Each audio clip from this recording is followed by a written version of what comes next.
Hi friends, मैं आपको आज एक इन्फो देना चाहूँगा कैपिटल गेन्स के ऊपर में under the income tax. Capital gain कितने तरह के होते हैं ये पहले जान लेते हैं। एक होता है शॉर्ट टर्म कैपिटल गेन और एक होता है लॉन्ग टर्म कैपिटल गेन। तो शॉर्ट टर्म कैपिटल गेन में आपका जो 36 मंथ्स के अंदर जो है आपका अगर एसेट जो है वो सोल्ड हो जाता है तो प्रॉफिट्स जो अर्न होते हैं वो एक शॉर्ट टर्म कैपिटल गेन कहलाए जाते हैं। और अगर एसेट का होल्डिंग पीरियड जो है वो 36 मंथ से ऊपर का है तो वो आपका प्रॉफिट जो अर्न होते हैं वहाँ से, तो उसको लॉन्ग टर्म कैपिटल गेन कहलाया जाता है। अब इसमें हम देखते हैं कि ऐसी कौन सी एसेट्स हैं जो कि जिन पे शॉर्ट टर्म और लॉन्ग टर्म कैपिटल गेन जो है वो लगाया जाता है।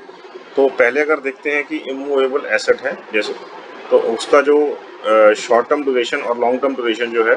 वो क्या होता है। तो शॉर्ट टर्म ड्यूरेशन उसका 24 महीने होता है और लॉन्ग टर्म ड्यूरेशन जो है उसका मोर देन 24 मंथ्स होता है। मतलब कि ये जो है, जो डेफिनेशन हमने भी देखा पीछे, उससे एक्सेप्शन है जिसमें कहा गया था कि 36 मंथ्स का हमारा जो है एक रूल एप्लीकेबल था एज पर डेफिनेशन। तो ये डेफिनेशन के अंदर जो है फॉल नहीं करता है, तो ये this is an exception to the definition. Similarly listed shares के अंदर में अगर लिस्टेड डिबेंचर्स एंड बॉन्ड्स हैं, उस केस में भी क्या है कि वो डेफिनेशन के को एक्सेप्शन है।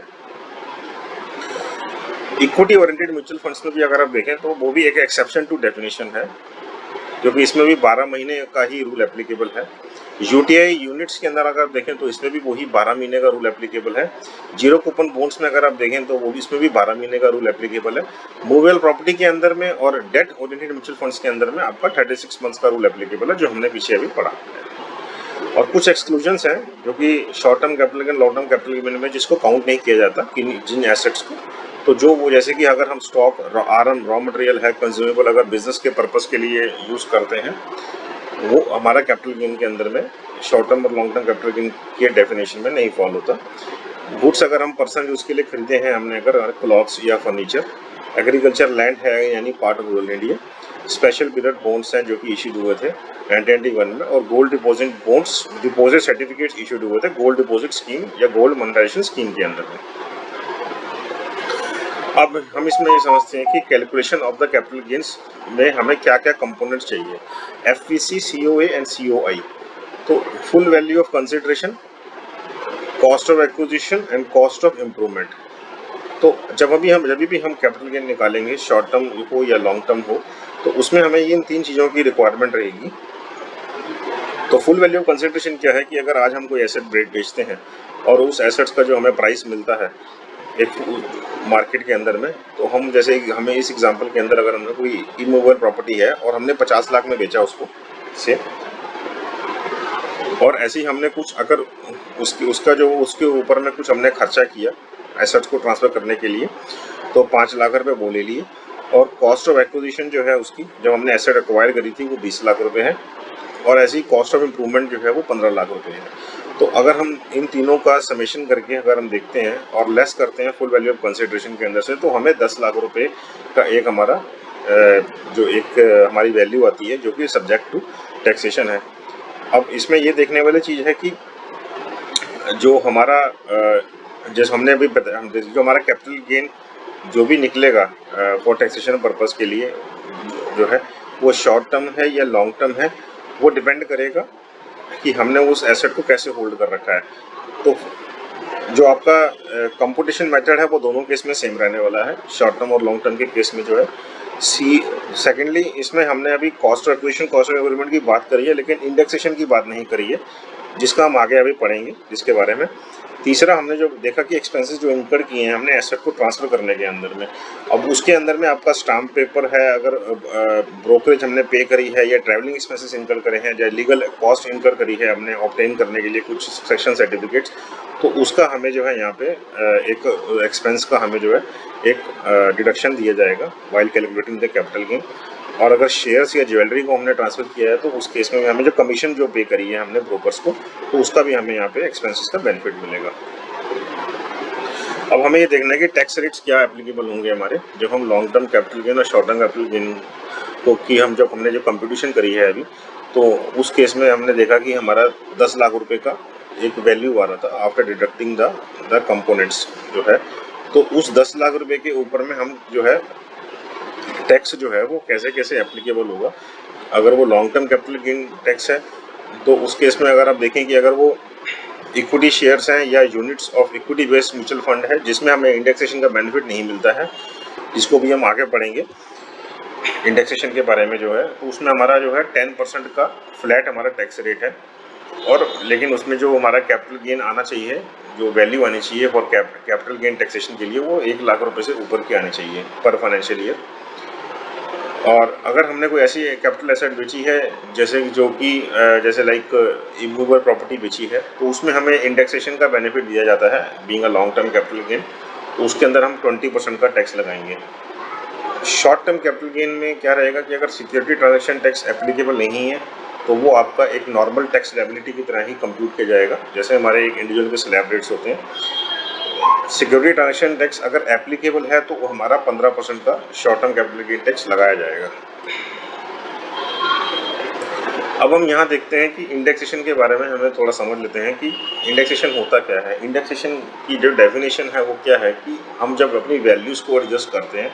by taking into account the inflation that takes place over the year while holding the asset। अगर हमने कोई एसेट खरीद रखी है, बहुत पुरानी एसेट खरीद रखी है, तो उसको इन्फ्लेशन से एडजस्ट करके हम करंट वैल्यू पे जब लेके आते हैं तो उसको ही हम इंडेक्सेशन कहते हैं। अब ये किया कैसे जाता है, ये इसका एक रेशो है जो कि इसका कंपोजिशन मेथड है इंडेक्सेशन का। तो उसको it is a ratio of the cost inflation index of the year when the asset was sold by the seller and that of the year when the property was acquired by the seller और the financial year 2001 and 2002 whichever is earlier multiplied by the cost of the acquisition. तो अब इसको example के तौर पर समझते हैं कि मान लीजिए अगर एक कॉस्ट इन्फ्लेशन इंडेक्स जो है of the year in which property was sold से, मान लो FY 18-19 में हमने एक प्रॉपर्टी बेची जिसका CI कॉस्ट इन्फ्लेशन इंडेक्स जो है वो 280 है।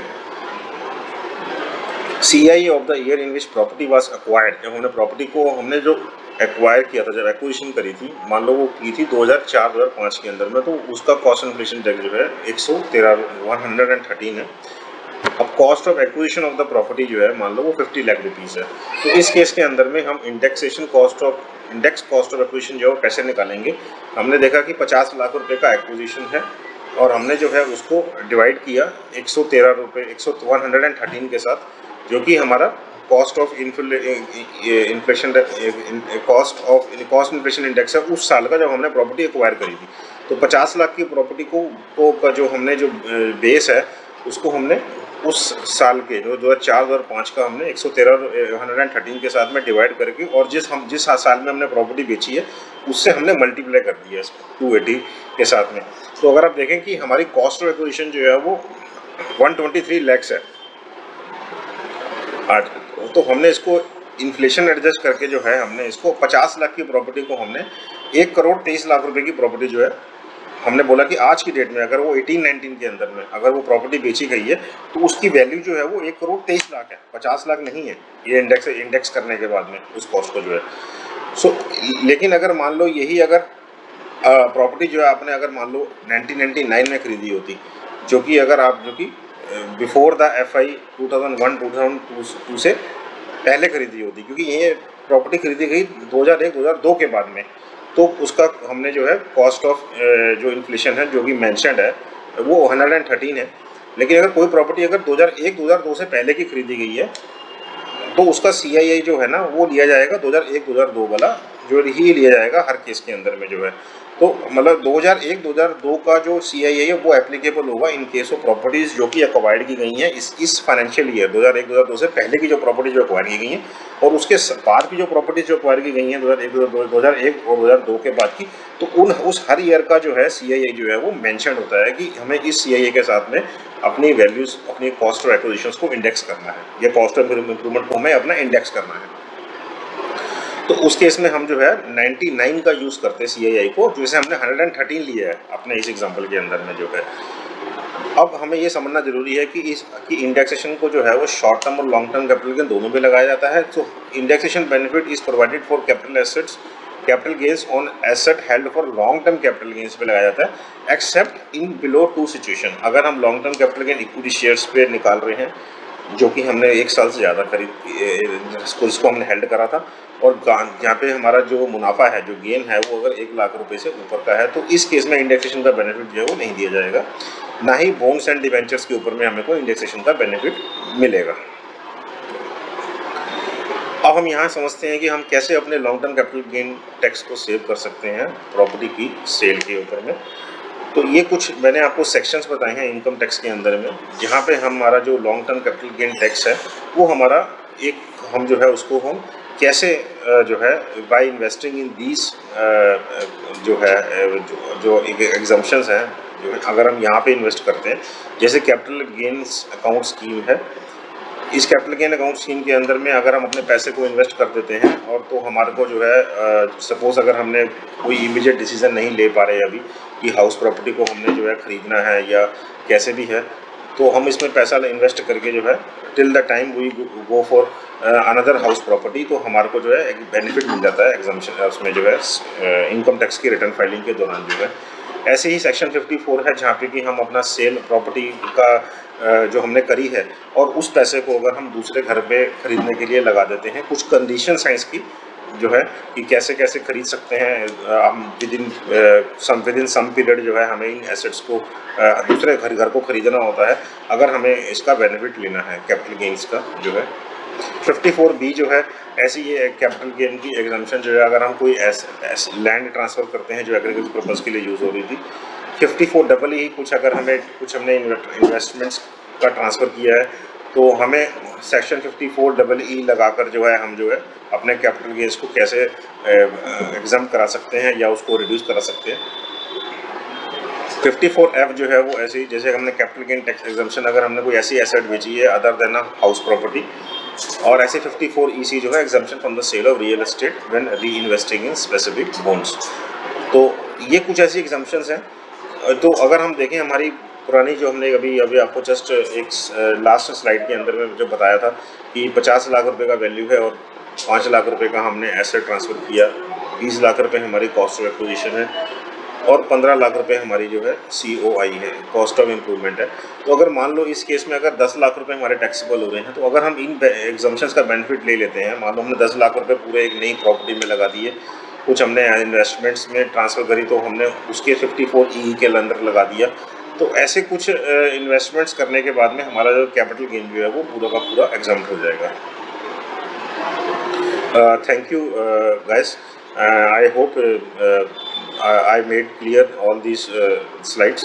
or please subscribe for more updates. Thanks for watching my video. Thanks.